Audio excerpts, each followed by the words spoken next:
ମୁଁ ଅଶୋକ କୁମାର ମହାନ୍ତି, ଲରମ୍ବା କଲେଜର ଭାରପ୍ରାପ୍ତ ଅଧ୍ୟକ୍ଷ।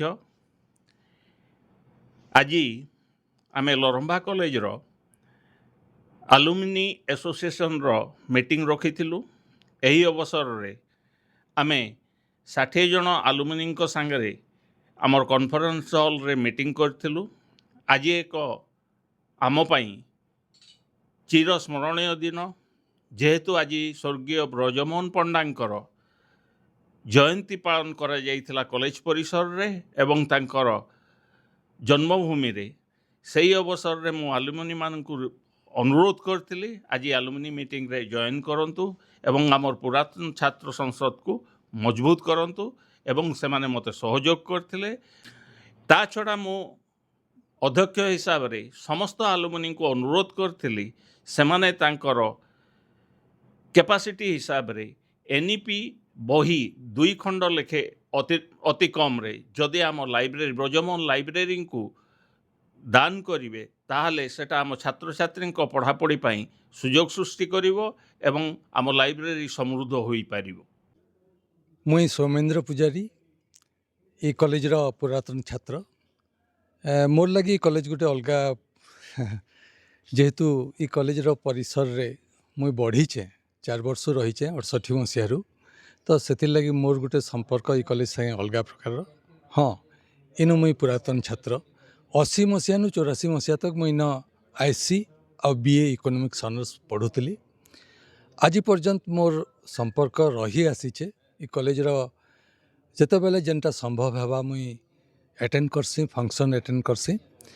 आज इन पुरातन छात्र मानकर गोटे संघर मीटिंग थिला, सेटा मुई खबर पाई मोर बाहर के जीवार थिला, किंतु सौभाग्यवशत सेटा कैंसल है और आज मुईटा अटेंड कली।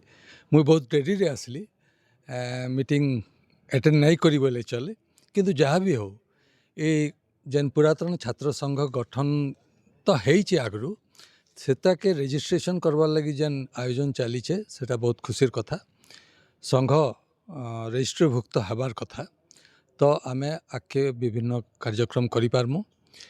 आज टिके मुई निरुत्साहित थली इथिर लगी जे बहुत कम छात्र पुरातन छात्र आज जोग देथिले। मुई आशा करमी भविष्य रे कम से कम संबलपुर आउ बरगढ़ भितरे ये पाखर आखर गाँ भितरे तामाने तुरुम तक सियाड़े बरपाली विजयपुर पाखर आखर सबू छात्र जदि जॉइन करबे ताहले 1000 उपरे जॉइन करबे आ जेतकी बेसी छात्र जोग देबे आउ कॉलेजर डेवलपमेंट लगी चिंता करबे, विभिन्न कथारे आलोचना हवा सेटा कॉलेज लगी भल हवा, सेटा मुई आशा करमी भविष्य रे सबू पुरातन छात्र छात्री जोग देबे। आज्ञा मोर ना हूँ डॉक्टर सुशांत कुमार महापात्र, घर हूँ मोर पोड़बाड़ी।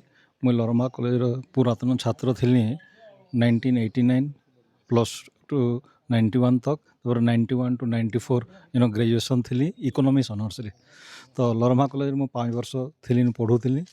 सो मु खबर पाइली नु लरमा कॉलेज आलुमिनी गोटे मीटिंग होची, मैंने सोशल मीडिया फेसबुक सब दे दिले। तर जेनता खबर पाइले बहुत इच्छा लगला गोटा जेहेतु आई जाए मुझे हैदराबाद वर्तमान इकोनॉमिक्स डिपार्टमेंट रो ICFAI foundation for higher education university रे हैदराबाद सेनु प्रोफेसर ऑफ इकोनॉमिक्स रे अच्छे। तो जेहेतु मुझे इनके आई हैदराबाद रू एटा मत बहुत खुश लगला गोटे कॉलेज मीटिंग होचे, तो मुझे आई जेहेतु अटेंड कली।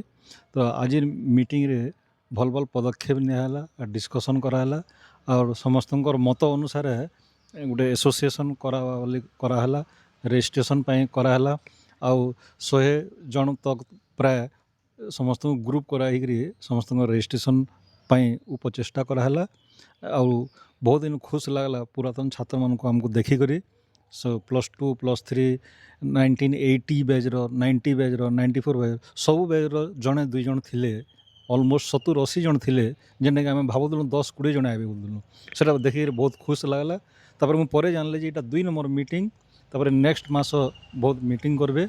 एंड आज एगेन खुशी खबर लगला कि आज हूँ विश्व परिवेश दिवस, वर्ल्ड एनवायरनमेंट डे। तो लरमा कॉलेजटा हेन्ते एनवायरनमेंट बहुत फ्री, आम निहाते बोल गस्त लाइन अच्छू आउ एटा कथबार्ता हो मीटिंग हो एनवायरनमेंट फ्री सब बेले अच्छे। तो यहाँ भविष्य में भी सरकार चेष्टा करूँ रूराल यूनिवर्सिटी हवा।